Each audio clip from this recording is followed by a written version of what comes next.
This is a Sandy Boy Productions podcast.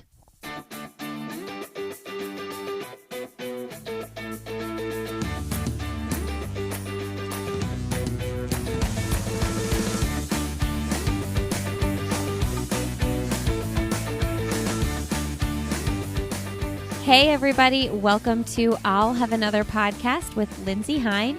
I am your host, Lindsay. Thank you so much for being here today. Today you're listening to episode 281, and I'm talking with Sara Hall. Sara is a professional distance runner for ASICS. She is the mother of 4, married to Ryan Hall, who is her coach. She debuted the marathon in 2015. And it has been super fun to watch her career and all the success she's had. If you are a fan of marathoning, you maybe heard that she placed second at the London Marathon recently in a time of 2:22:01. She outkicked World Champion Ruth Chepngetich to lock in that second place finish at the London Marathon, which was a just whole different kind of marathon this year. She placed second behind Brigid Kosgei, who is the world record holder in the marathon, a 2:14 marathoner. So to say Sara placed second in a stacked field would be an understatement. And we get to hear all about the race breakdown, how she felt during the race, and what that process looked like racing in the conditions. The weather wasn't great, as well as being at a World Marathon Major with no spectators and in this strange environment this year in 2020. What I love about Sara is her resilience and her tenacity, her grace, her grit.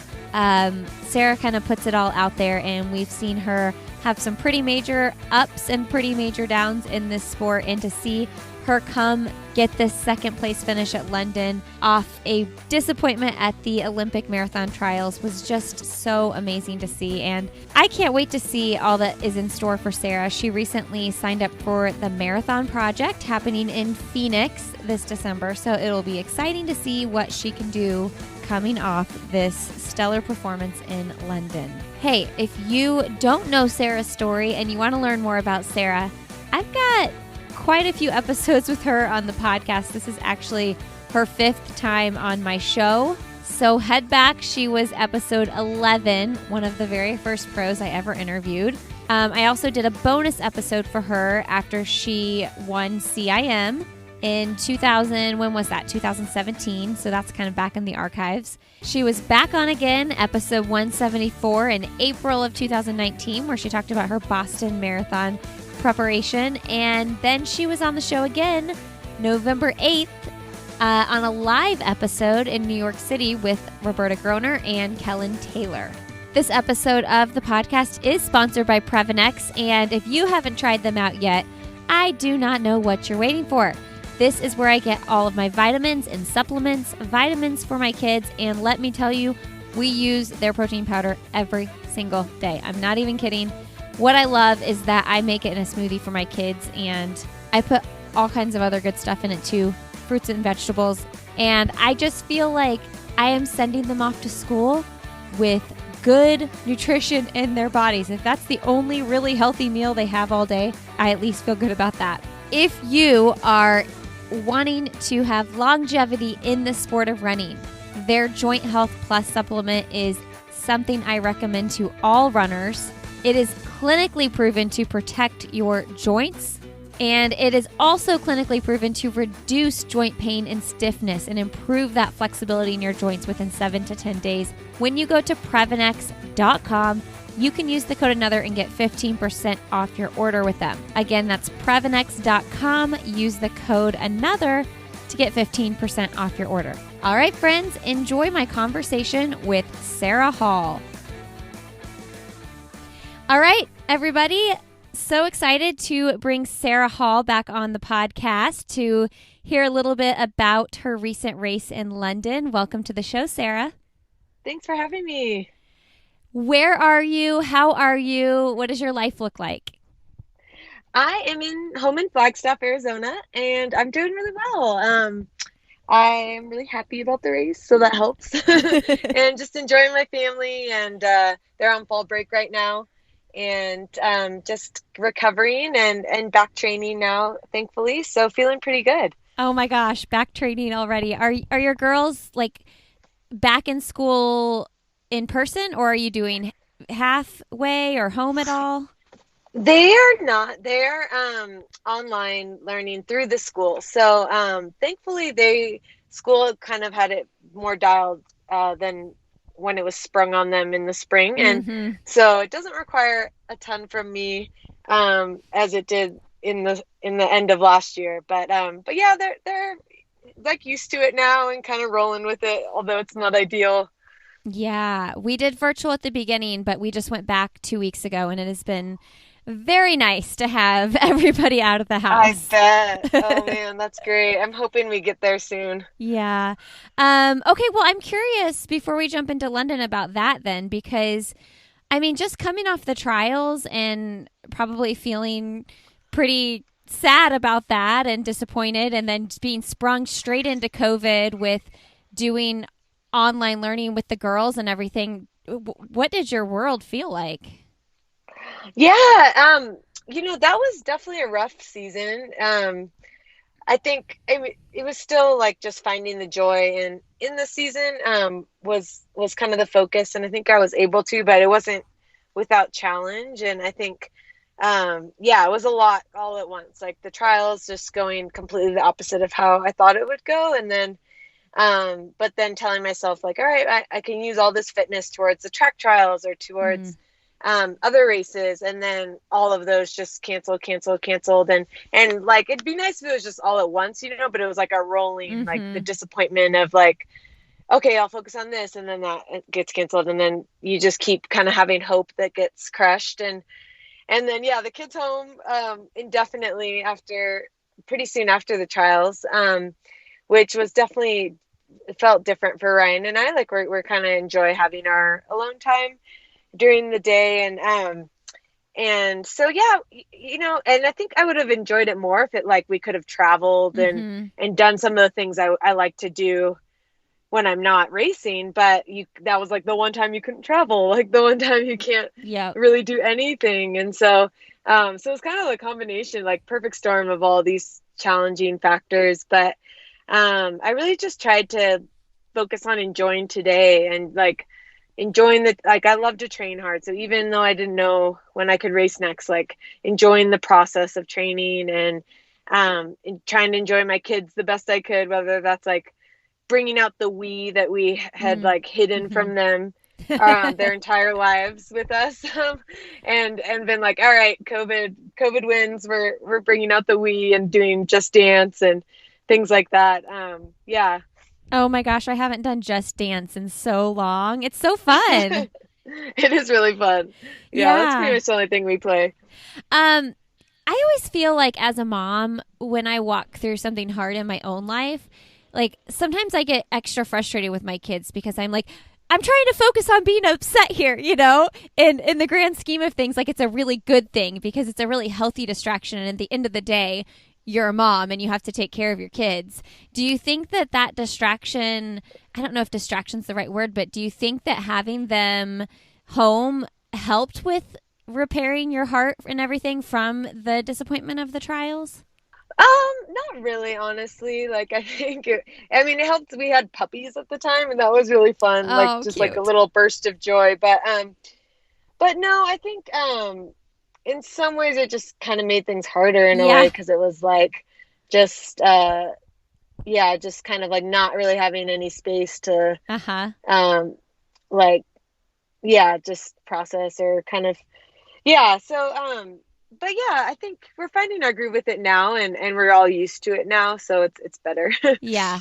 No, I totally get that too. It's like a, sometimes it's the best thing ever, and sometimes it does make everything so much harder. Okay, so let's get to the half marathon and then get to London. The 68:18 that you ran so fast in Eugene. Um, yeah, share with us a little bit about your training to that, and like were your sights already set on a fall marathon when you ran the 68? Yeah, so I started officially training for a marathon. I think it was like in early July, and I that was yeah before the half, and we'd been in touch with Ian Dobson at the Eugene Marathon for I guess since like April or May or so, where he was like, hey, like if you want to have something for sure on the schedule, like we could put something together here. And I was so grateful for that. I think that really kept me at least positive that there would be like something, even if it was just kind of like a time trial situation that I would have on my schedule. But yeah, the focus was definitely the marathon, and started the build up in July after doing some like shorter training, like kind of 10K specific training as I look ahead towards running the trials, track trials next year. And yeah, and that so the half marathon was I was already pretty tired from the marathon training. I actually like that was kind of the peak of my tiredness because I felt like I'd been just intrinsically motivating for a really long time, and just like a lot of people I think just struggling with motivation at times, and just feeling like the toll that like I was training hard that whole time, and like but that took a lot of like me motivating myself on a daily basis without like the excitement of races kind of along the way and stuff. And so I felt kind of like mentally, physically, like almost like thoughts of burnout, which are really unusual for me. I hadn't really ever felt that since 2013 in my Wow. career. So yeah, so I would say like training went well, but it was like I would say just like more draining than usual to produce it. Wow, that you hadn't felt like that since 2013. That I mean, that had to be a lot of just the burden of COVID and everything, just the way of the world, and that like just kind of piled up on you too, just like it piled up on everybody else. Totally, yeah. I like talking to my friends that are in different fields too. Like they're like, I'm feeling burned out too, and and it's like we're all working at home or like Yeah. different scenarios and it's just and also just the uncertainty of like what we're walking through in the pandemic and just the sad stories you're hearing on a daily hmm basis, and it's kind of the combo of all of that does take its toll on us. I think more than you realize. Okay, so I guess the question with that then is, how did you turn that burnout into such great training leading up to London? I heard you and Ryan talking on his podcast that you were really in the best shape of your life when you towed that line. Yeah, I think that's what kept me going, like to stay motivated to train, is I've just seen a lot of growth in my training from build up to build up. Like each marathon build up I've done, I've gotten a little bit faster in my tempos and a little bit faster in my long runs, um, and so I'm like, you know what, the training I do matters. Like even if I don't get a race at the end of it, like, and I just have to do another like treadmill race like I did in June or whenever that was, like even if throwing a marathon on a treadmill, like just the training is going to benefit me for the next time I do a build up. And so yeah, I think that's what's kind of kept me highly motivated right now, especially just at my age. Like I want to keep seeing my potential in this event realized, and I want to keep improving while I can right now. And so yeah, thankfully I did have my trials build up, I would say was better than Berlin, and then this one was even better than the trials. And so I felt really thankful, and that kept me motivated. It's fun to run faster than you ever have, and yeah, that kept me encouraged. So you PR'd London. Do you think knowing that you were chasing second place on that last lap helped you? Because what was the PR by? Like, was it 15 seconds or 20 seconds? I think it was about 15 seconds. Yeah. Okay. Do you think that last kick on that last lap? I mean, was it even a question at that point if you were going to hit the PR? Yeah, honestly, I hadn't really even been paying attention to the clock. Yeah. Once I started catching girls, I had actually thrown off my watch to Ryan at mile 10, because it was really off, and actually everyone's was across different brands and like different watches. Like everyone was showing running faster than the marks were saying, and so I don't know if it's just like where that place is or like yeah, I'm not sure, but mine was showing me running quite a bit faster than the marks. And so I was like, this isn't helping me at all. And I threw it to so yeah, it was, I was not actually thinking about PRing at that point. I knew going through halfway in 1:10:25, that's like 2:20 high pace, that like I could PR, but the conditions weren't great, and just running the whole race on my own, I was just kind of focused on getting the most out of myself on the day and competing. Yeah, you mentioned that there, it was such a stacked field going into the race, yet it was still your goal to make the podium. But as you run the race and, you were pretty far back from those top three women, how are you staying internally motivated in the weather, running by yourself, knowing that there's so many women that you have to pick off to get to that podium? It was kind of taking it a lap at a time. Like it was really quiet out there because there's no spectators allowed. And then there was no like music or like any sound. Like it was like the echoing of your footsteps is like what you were hearing. And that's not really how Mm. I run my best. And I was kind of worried about that going into the race. I was like, first of all, never run a marathon on a 20 loop, like tiny mile loop course. And then to also have no spectators and stuff, like just mentally, I wasn't sure. But I think I felt really good out there. I felt really strong, and um, I could tell that I was running within myself. And so I kind of just kept like running the mile I'm in, is kind of the title of Ryan's book, Run the Mile You're Mm. In. Mm-hmm. But just focusing on that moment, and telling myself they would come back to me eventually. And when I did start to feel sorry for myself, I would just try to shift to like, you are so blessed to do a race right now. Like no one is getting to race, and who would have thought you'd be able to do like a world marathon major right now? So just shifting to gratitude. And I think that really kept me like moving forward versus when you start to feel sorry for yourself and kind of spiral the other way. Yeah. Can you share with everybody the situation with the Pacers? What was going on with that? Yeah. So there originally was going to be a pacer for the women's only world record, which is like 2:16, I think. And then a second group pacer for like 2:18 to 2:19, 2:18 mid to 2:19 flat.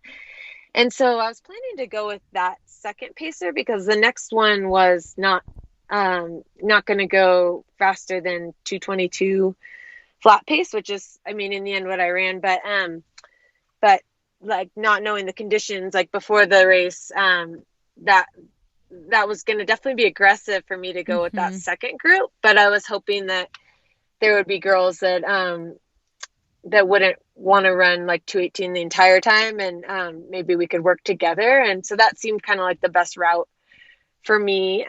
But then I thought there was a good chance all those girls would try to go with Brigid, and that's what they did. And in fact, which I thought maybe Brigid would slow down, and they would go more conservative with the conditions, but they actually did run. They were on 2:17 pace for a while and stuff. So I think, in women's only starts, you have to kind of be ready for anything, and it's about competing and race instincts and trusting yourself that you'll make the right decisions out there, because you don't really know how the race is going to play out. And so I tried to just kind of have an open mind on the starting line, and I'm glad I did, because it did play out differently than I thought it would.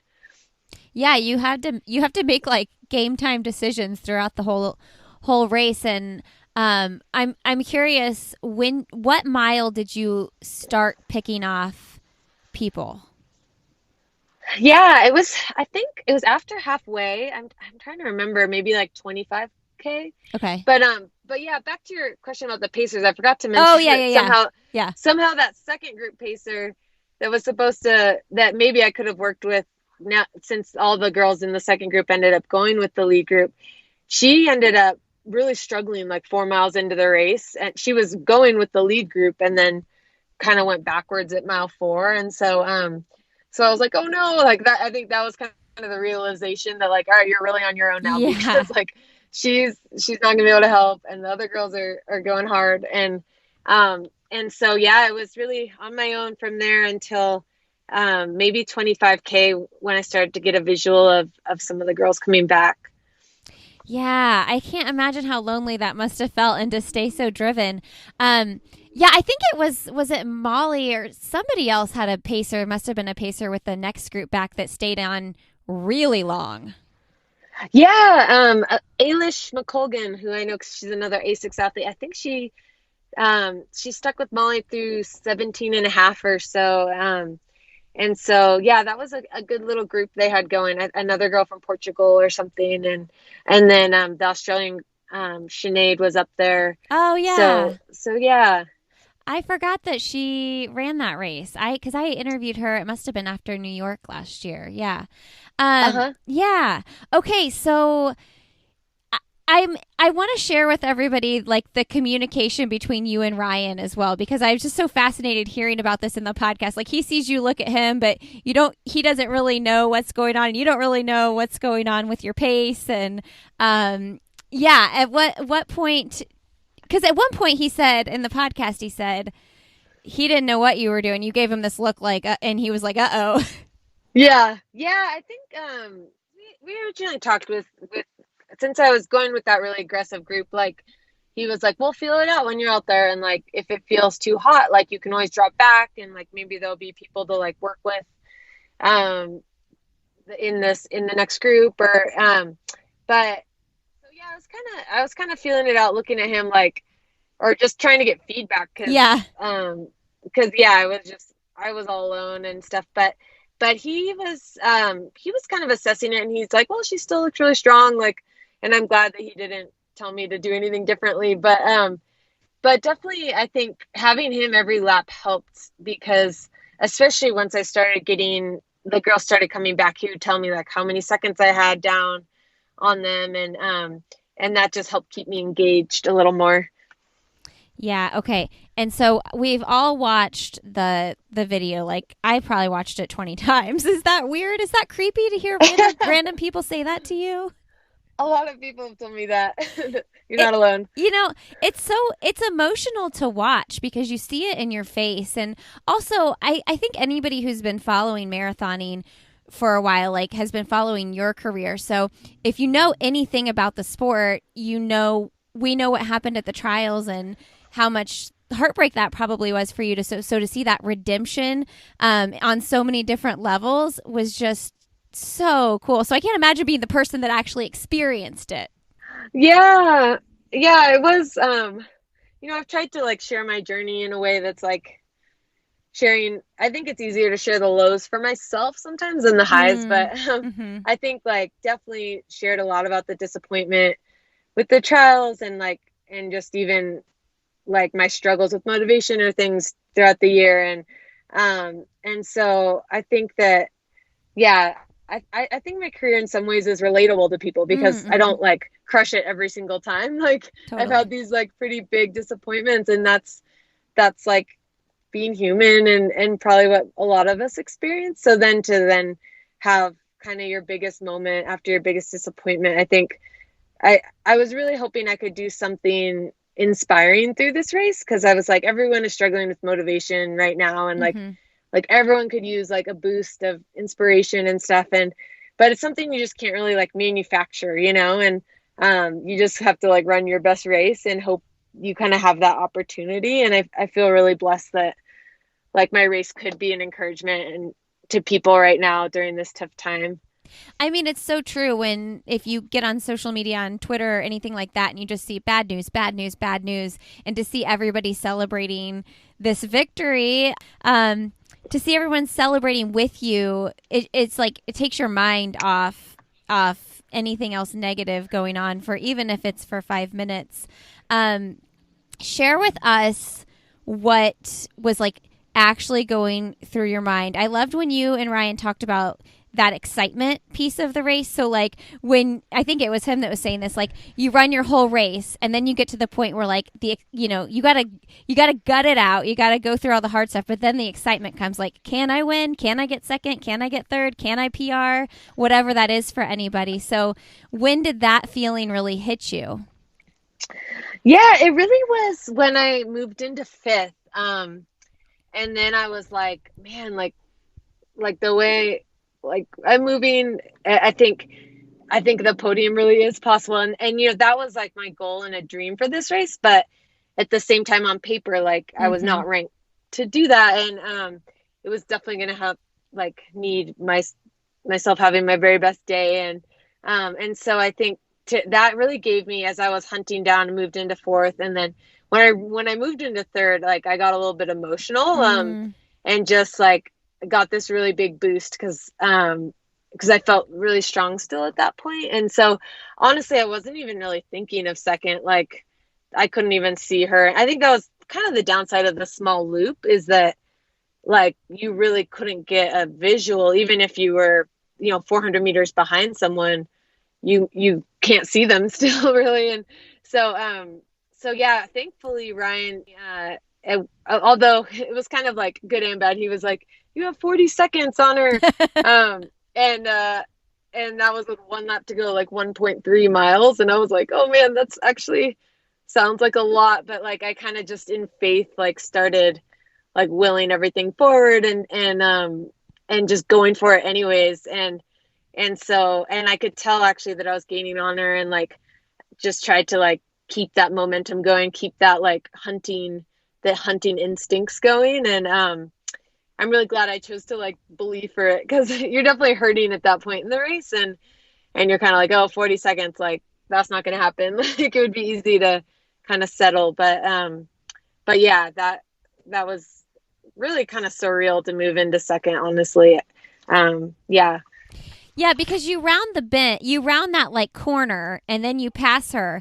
But when you rounded the corner, so you knew you started that lap, you had 40 seconds to go, and you could tell that you were gaining on her. But like when you actually rounded that corner to pass her, did you know how close you were? Because we can't tell like where you were before that corner. Do you know what I mean?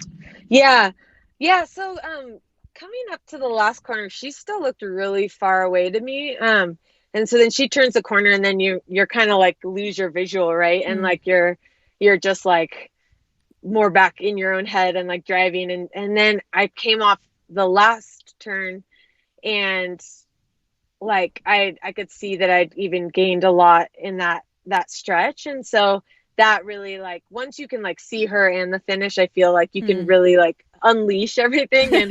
And so that helped a lot. And but yeah, it still felt like just a surreal kind of imposter syndrome moment where you're like, that's the world champion. Like, I can't believe I'm like overtaking her. And but yeah, it's such a fun rush when you're finishing in the sprint finish like that.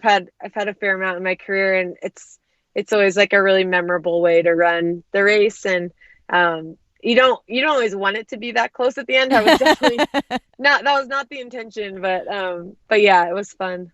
It's crazy. You had the podium locked in, and to be able to kick it into that gear.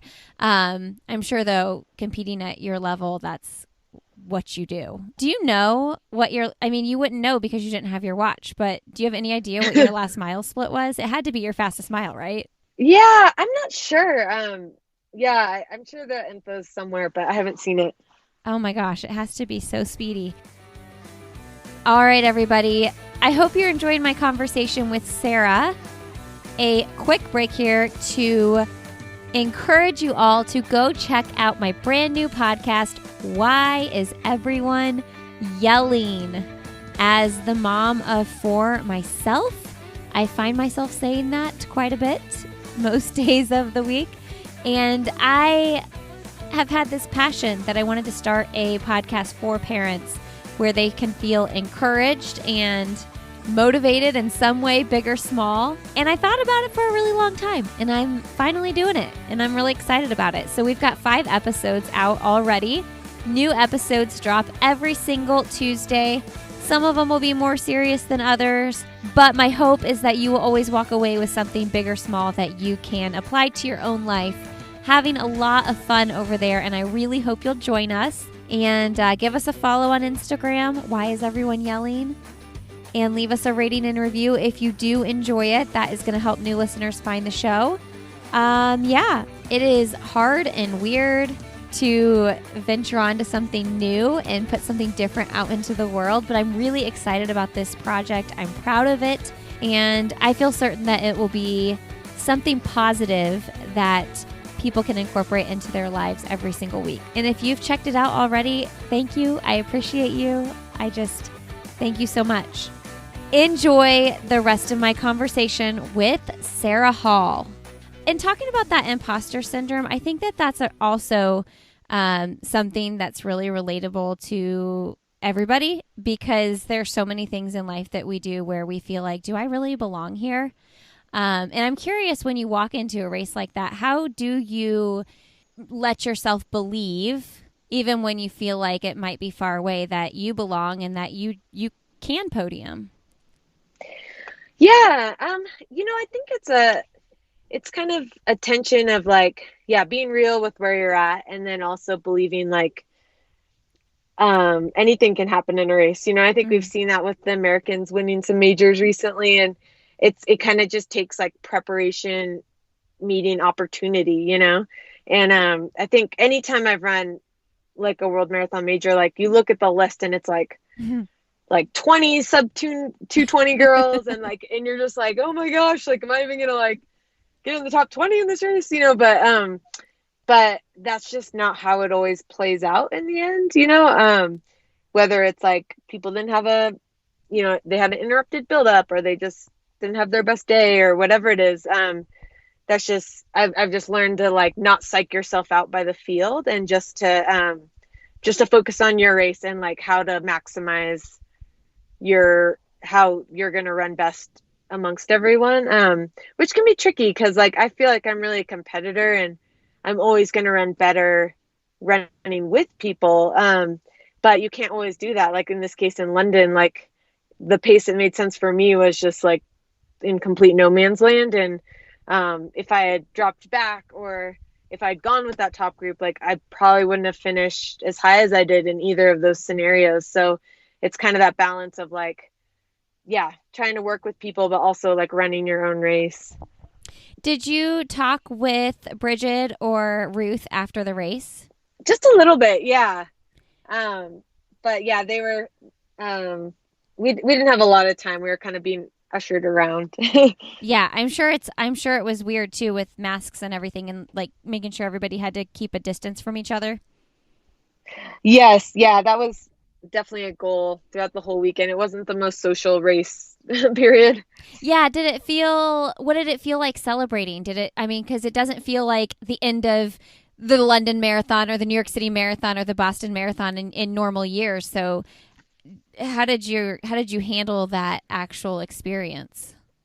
Yeah, it's a little different than you envision, like being on the podium and stuff. Like you don't envision kind of having a mask on, or like being really far away from everyone, or you picture like the photos with I don't know, just how it usually unfolds. But yeah, I think as much as COVID kind of made for some interesting things of the race, like I think it almost, for me, it's like even more memorable, I think, because of like all that I had to fight through with the pandemic year to get to that point. To me, it's like, yeah, just that much sweeter, I guess.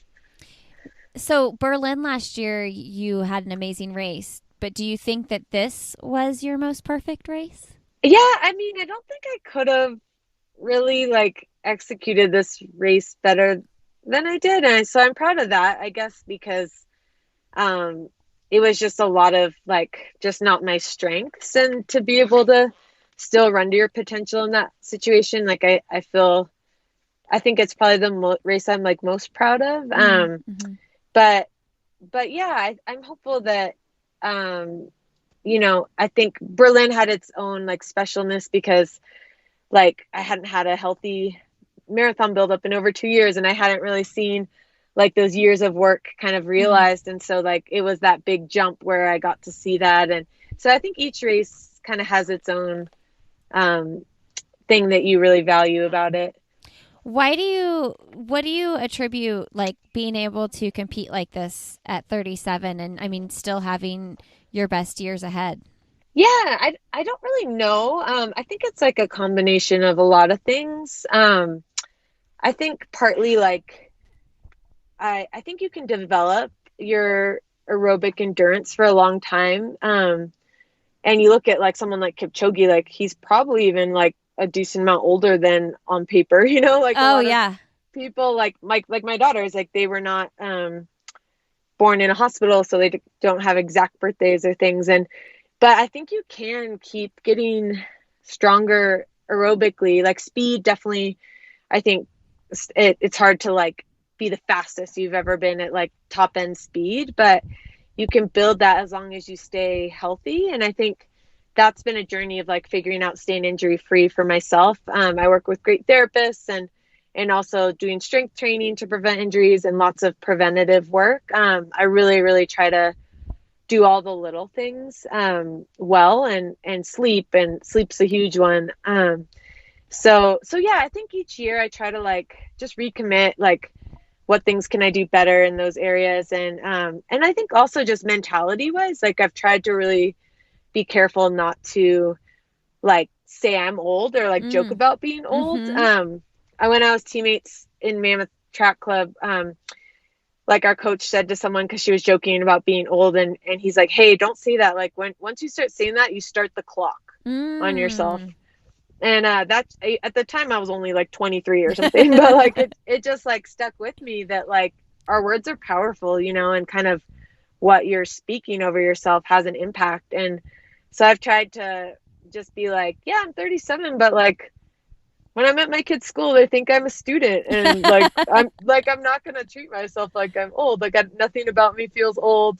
Like I'm recovering better than I ever have. Like I'm just like I'm not gonna usher that in any earlier than it needs to be.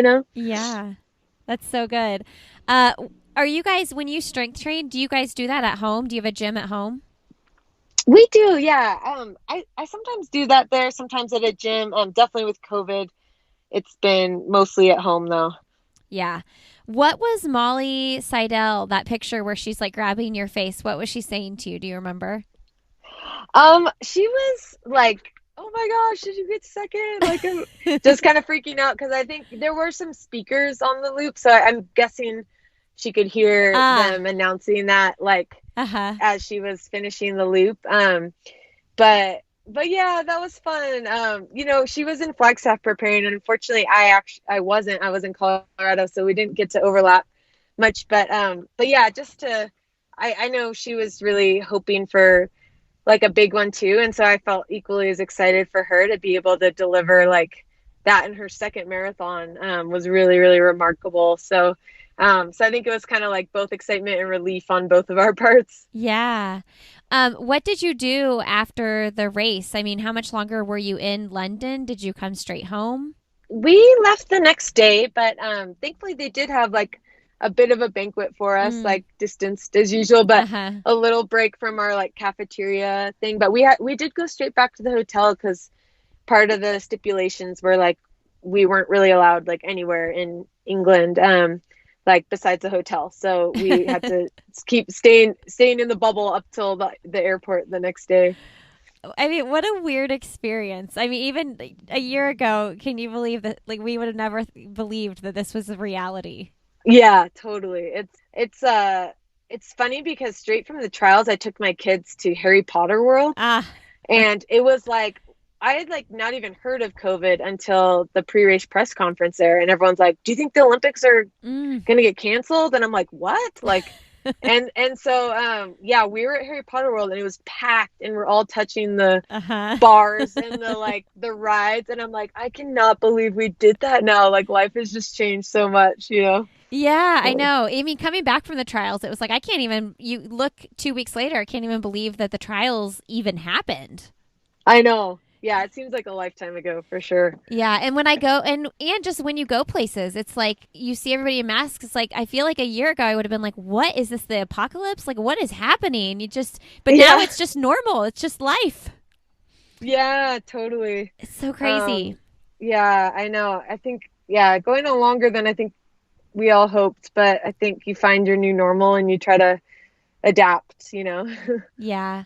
Okay, what's your biggest takeaway from the race, from the big PR, the second place, all the things? Yeah, I think just I don't know, I really hope that people that have followed my journey can just get some inspiration from that in their own life, that like it's worth it to keep plugging away at the things that are in your heart, and not be like not let disappointment have the final word, to like keep picking yourself back up. And even when it's inconvenient, even when it's hard with motivation, that if you are able to find the joy in what you're doing and enjoy the process, because it's not just about the end result, right? Like it can't be about just that. But if you can really find the joy in where you're at, like, and pursue these things, even when it's inconvenient, that it's worth it. And like, there'll be a moment where you see it kind of all come together. And that's kind of how this felt for me. I love that so much. I think it's such an important message. What do you think it is? Like, are there ever days when you don't find the joy? I feel like you're the most joyful training person ever.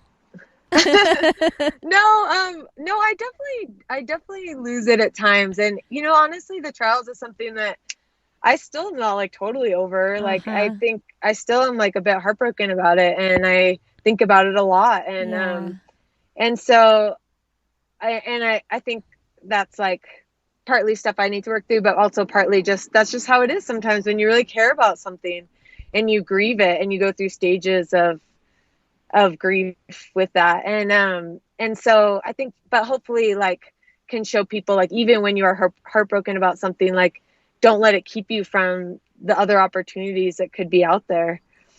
That's good. What a message. That's awesome. Can you imagine? Are you like, how do you feel about competing on it for the track trials? Like, how long has it been since you gave that a go? Yeah, it's been a while. The last time I raced on the track was the 2016 track trials. So it definitely has not been my focus. At the same time, I have seen a lot of growth in my ability, like track workouts, even in the middle of marathon training. So to me, that's encouraging. And I've been closing the second 10K of my half marathons pretty close to a standard pace for 10K. So that's encouraging that I think I could run the A standard, but that's just the beginning in the US. It's like we're so deep in every event that the standard is just a start. But yeah, I think this year, especially with COVID, has just taught me, like, just to take advantage of whatever opportunities are in front of you. Like, don't look backwards to the ones you missed, but like, what do you have available now that you can like throw yourself into? And for me, at one point that was racing on a treadmill, and then it was a time trial, but then it eventually became London. And like, if you're faithful with the things in front of you, hopefully that leads to like good things. I love that. Okay, I saw your name on the start list for the marathon project. That's exciting. Yeah, so that's the next opportunity in front of me, as I was saying. So yeah, I'm really excited for that opportunity to be in a different kind of race than London was, more of maybe like a paced race, hopefully, and try to have opportunity to run faster than I ran in London if I feel good. Wow, is the course that they've designed? Is it a fast, friendly course? Yeah, I think it has potential to be fast. I ran a little bit of it, and there are like 12 roundabouts, I think, in the course, maybe more. Okay. So that's a bit of a momentum breaker, but it's relatively flat, just like gradual ups and downs that kind of ebb and flow. So it's hard to know without really training on it or racing on it yet, but I think it does have the potential, and hopefully it should be nice weather in Phoenix that time of year. Okay, I have to wonder though, with the group that you're racing with, 222, like breaking 222 is a lot faster than most of the people that are racing. So do they have pacers? Do you know, are there pacers? Yeah, I think they're working on that right now. And I would guess there'd probably be some girls wanting to take a stab at that pace too. Yeah. American marathoning is like amazing right now. It's never been better. So a lot of the best girls are out there. So I think I'll definitely not be as alone as I was in London. That's true. If you could do London and what you did in London, even if you run some of this alone. Yeah. And it'll be on home turf, pretty close to home. And how exciting. So what's the week difference between London and this one? And you said you recovered for a little bit, but you're already training again. So what does that cycle then look like? Yeah, it's kind of different every time. Like I've done the quick turnaround thing a few times now, and that's more about kind of like just maintaining your fitness, not trying to gain fitness. And when I ran like the US 10 mile the week after Berlin and then, continued on to New York City Marathon and things like that. But this is enough time where I felt like I had some time to like go backwards before trying to go forwards. Mm-hmm. And so I definitely took a little more time to recover for this one, even though I felt like I came off at the best of any marathon yet. So I was kind of antsy to get back into it, but I haven't done any like really hard running yet. And just kind of watching like my resting heart rate and stuff to see kind of when everything returns to normal before really stressing my body as like I would normally in training. Oh, it's so exciting.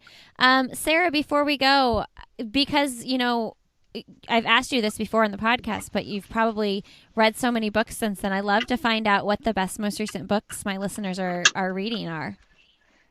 Oh, that's a good question. I read a really good one by my pastor from Reading, Bill Johnson, that I really, really loved. And I felt like I just gained so much for just in my mentality for London, but it's called Born for Significance. Master the Purpose, Process, and Peril of Promotion.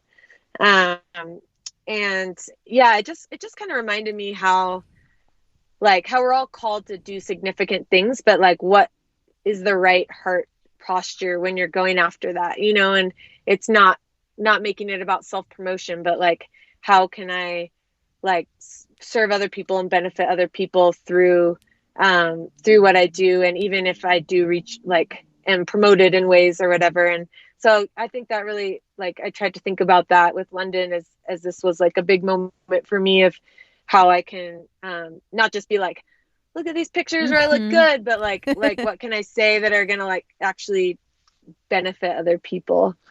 Yeah, I think that's so good. And I think people hear your message loud and clear too. There's just so much people can take away from that performance and what, like applying it to their own life, whatever goals that they are chasing. So I love that. I love that so much. Oh, thanks. Okay, Sara. Well, I possibly might do media stuff at the Marathon Project. Oh, cool. So, yeah. That's great. Might get to say hi from a distance. We'll see. Yeah, I hope I see you there. Best of luck in your build, and yeah, just enjoy the moment. So congratulations. So happy for you. Thank you, and thanks for having me on. Okay. Bye, Sara. Bye. All right, friends. Thank you so much for being here today. Thank you, Sara, for coming on the podcast. Always a joy to talk to you, and we are cheering for you for the Marathon Project. You all can find Sara on Instagram. She is Sara Hall 3 over there. You can find me on Instagram. I am Lindsay Hine 626.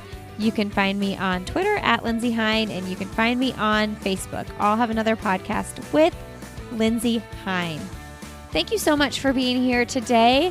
We've got a fun episode next week with Sinclair Johnson on the podcast. Can't wait to share that with you. Have a great Friday. Have a wonderful rest of your weekend. And if you check out the parenting podcast, Why Is Everyone Yelling? I'll see you Tuesday. Otherwise, I will plan to see you next Friday.